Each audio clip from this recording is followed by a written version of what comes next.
What's good, YouTube? It's your boy Be Easy, and man, listen, yeah, we are back once again, guys, with another video. Whether the price is up or down, to keep in mind the pitch from.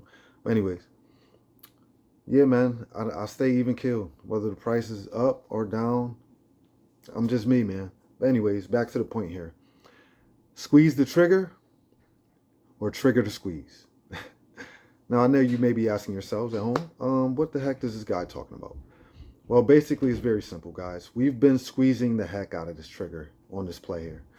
Um, and we've gotten a lot accomplished, man. We've come pretty far, guys. When in doubt, zoom out, and that comes to even the DD that we're doing on these plays. Um, there's no reason to be down or out about AMC or GME or any of the other meme stocks, quote unquote. I have a problem with that word, for the record. Meme stocks? What do you mean meme stocks? Let's make a meme out of this, like a joke out of this, when there's nothing funny about bankrupting companies, 500 to 600, maybe even 1,000% of their worths, and just naked short sales that you're doing in order to bankrupt these companies like it did Toys R Us. In which the people, and again, as I read, the stock market definition is a place where the people come to decide whether or not companies flourish or not by investing or not investing in them, which is why they create the IPO in the first place. But anyways, I digress on that. It's not a meme stock. This is a company, a reputable company, AMC, in this case, in which I love going to movie theaters. I love watching movies. I love to discuss them with friends and things of that nature, and even create movies in my own spare time. But anyways, that's beside the point, guys. What we're talking about is we've squeezed the trigger as far as we've literally become in love with a stock like AMC. When I say we, I mean me and my family and things of that nature. We love this thing. I mean, we're gonna go check out probably Resident Evil later today, and waiting for that Matrix, man. Waiting for that Matrix 4. But anyways, yeah, guys, it's been a while since you see me. Quick update on that. I don't want you guys to feel like you need to be watching the line every single day. That's another thing. Also, there's other endeavors I had to get into in order to, get some more attendees up to buy some more AMC stock. So that's just what goes on behind the scenes. But anyways, guys, have we lost sight? We've squeezed the trigger. We had a reporter go on the news channel and speak on naked shorting right on CNBC. I mean, we've had a bunch of DD. We've got new laws implemented, rule filings implemented, due to the fact that retail is a new power in the market.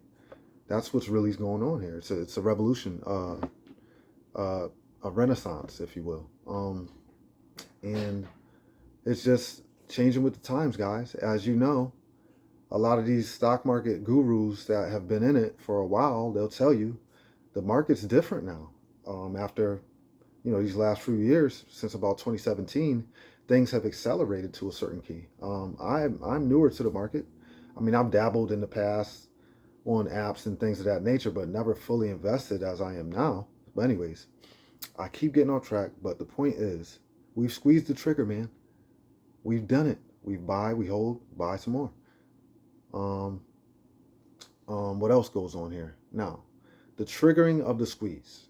To trigger the squeeze, guys, is similar but in a different way, as far as we've literally took the price from $2 to where it's at now, in which they had hopes of bankrupting the company, guys, to a penny, so they don't have to pay anything on it, and they don't have to expose any of the naked shorts or kind of do any work. They can kind of just sweep it under the rug, if you will.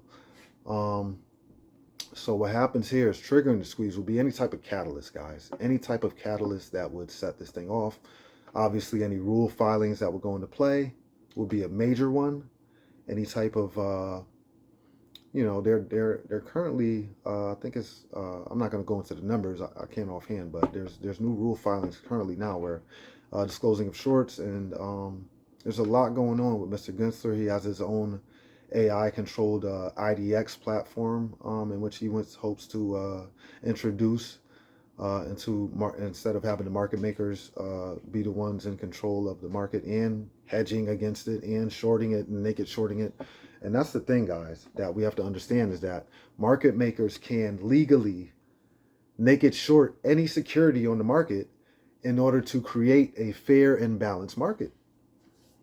And that's what my deal is with this, is with the conflict of interest, guys. How in the heck are you able to short the same company that you're making the market on? It just, I mean, that's not a damn loophole. That's just a clear and free loop, gaping freaking black hole. You know what I'm saying?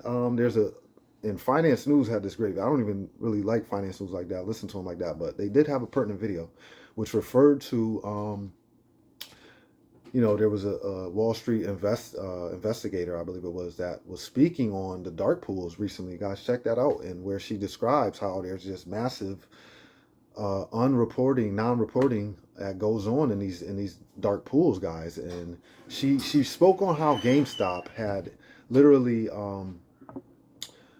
as she described, the dark pools were used for massive hedge funds and things of that nature to buy and sell major lots, 100, 500, 1,000 lots, 1,000 lot, 5,000 lot, 10,000 lot, whatever the lot, right?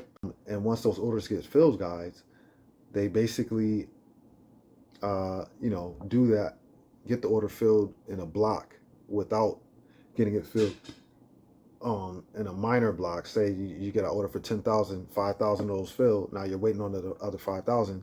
The price fluctuates, and then you end up getting a worse price or a better price, or what it is. It's in order to alleviate that. But if they're in the dark pools and they're trading shares of one lot, shares of 22, 25 lot in the dark pools, guys, what does that mean? What does that tell you? That tells me one thing: they got desperate. And that's called dark pool abuse. Let's call it dark pool abuse, guys. When you're trading lots of one, lots of 20s in the dark pools. All right. So anyways, check that video out, guys. It's great. And another thing I want to speak on, guys, is triggering the squeeze, is AMC going net flow positive, which I believe by 2022 will be a highly possible feat. In order to accomplish that, that would literally not take that much, because they're right on the verge of being net flow positive. I believe they were down 9 mil last account there that they had. Yeah, let's go with another thing that could trigger the squeeze, which be the market crash, guys. The market crashing, which means these hedge funds, SHFs, if you call them, short hedge funds, that have these positions, guys, that are highly margined, and they place a security on as for collateral, and that collateral loses its value. They need to cough up some more margin, and if they can't cough up that margin, then they get margin called. And there's electronic and automatic margin call. There's the SEC rule filings that create the factor where those shares go to the DTCC in order to hold them safe keeping, in order to prevent the market crash. That was one of the big rule filings. We've yet to see that come into play. We've got the halt, which we know will be taking place during these, guys, the MOAS. And there's just going to be a lot of stuff going on with that. But the rule filings will give us a insight into triggering the squeeze. Another thing that could trigger the squeeze, guys, for share recall, obviously through NFT dividends or regular dividends, if they were to pose when AMC does go net positive, net flowing positive. That is another thing that can do it. Now, my question I wrote down here, which was dividends, question mark. I'm not so sure that may or may not trigger the squeeze, guys, because if you think about it, if you create an NFT dividend or a regular dividend of that matter, what happens is, the idea is that everybody's going to be like, man, I'm going to collect these dividends as long as I have these shares in my possession and not loaning them out.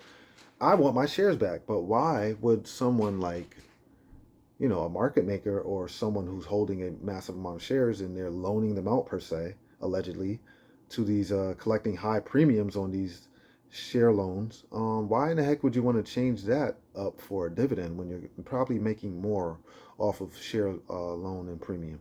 But I don't know. I haven't done the math on that. Maybe there's somebody with a more wrinkled brain that could attack that method. But anyways, another thing that could trigger the squeeze, guys, every ape probably transferring their shares from payment for order flow brokerage apps into Fidelity, apps like that. It will go into the lit exchange where you can actually select which exchange your shares get traded to, which is great. I want to go to the lit. I want to go to the NYSE or the NASDAQ directly.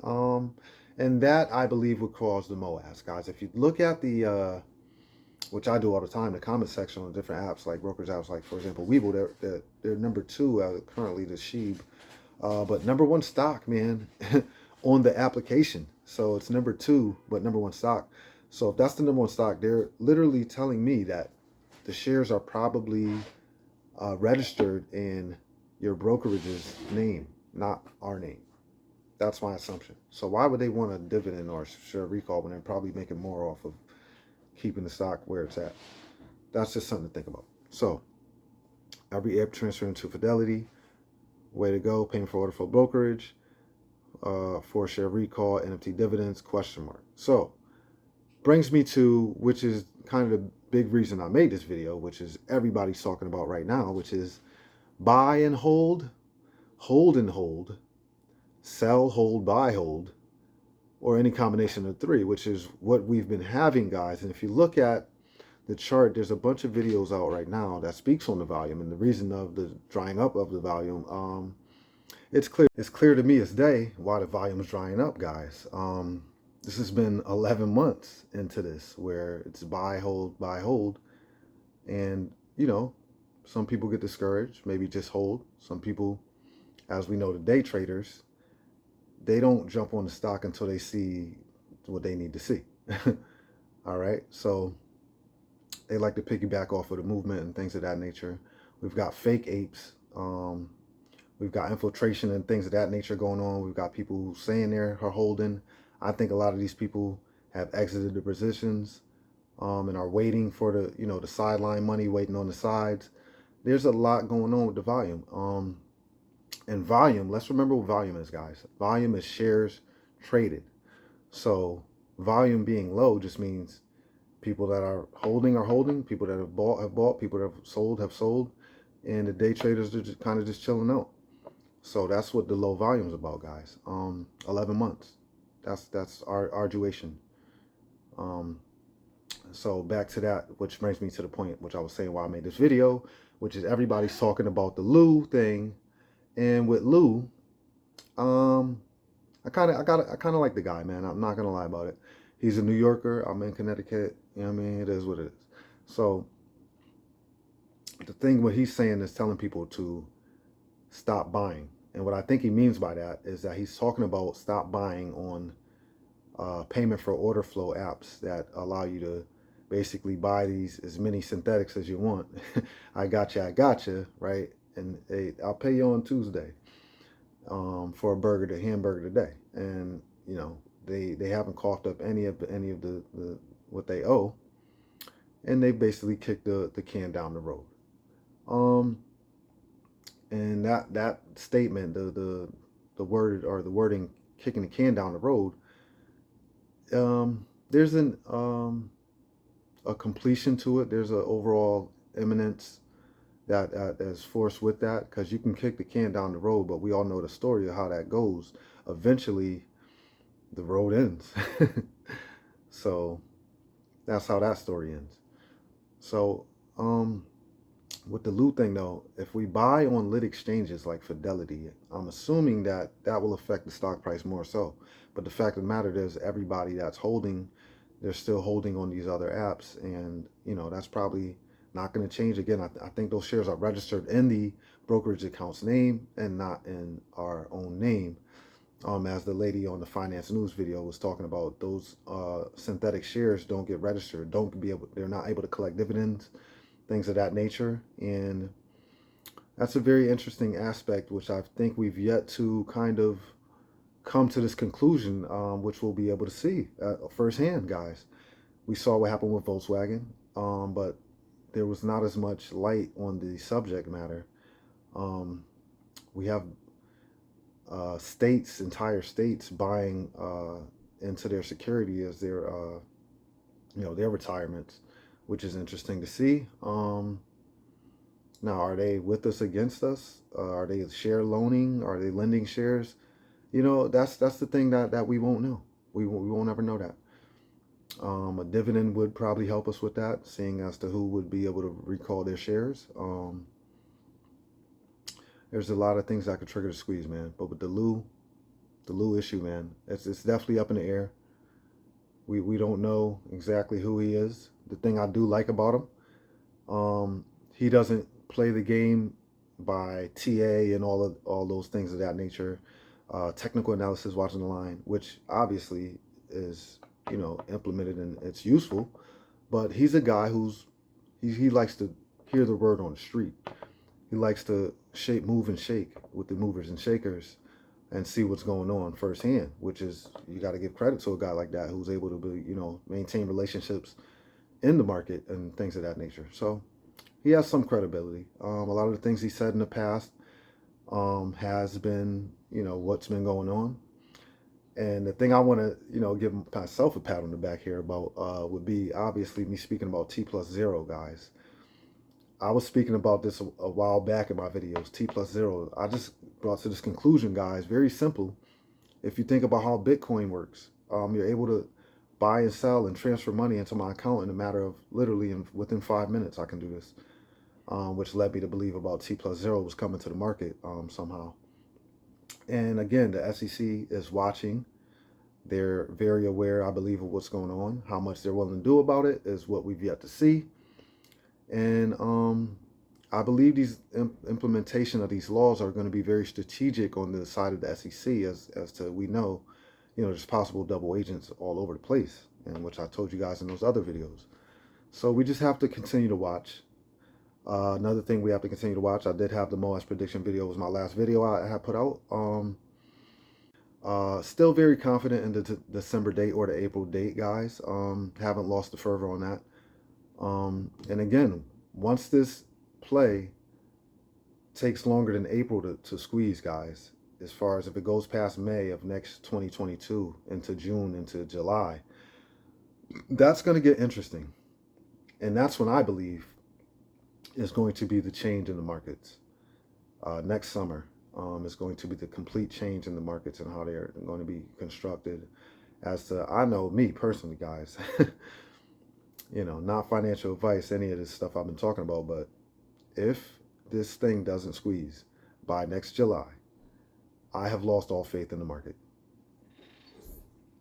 And you can take from that what you will, but I will completely have lost all faith in the market. As far as the SEC goes, as far as the Fed goes, as far as market makers and the relationships they maintain, I'm going to be skeptical, man. And, you know, that's how I'm going to be looking at it. So with that said, guys, thanks for tuning in once again. This has been another iteration from the BZ Chronicles. Stay tuned for more, guys.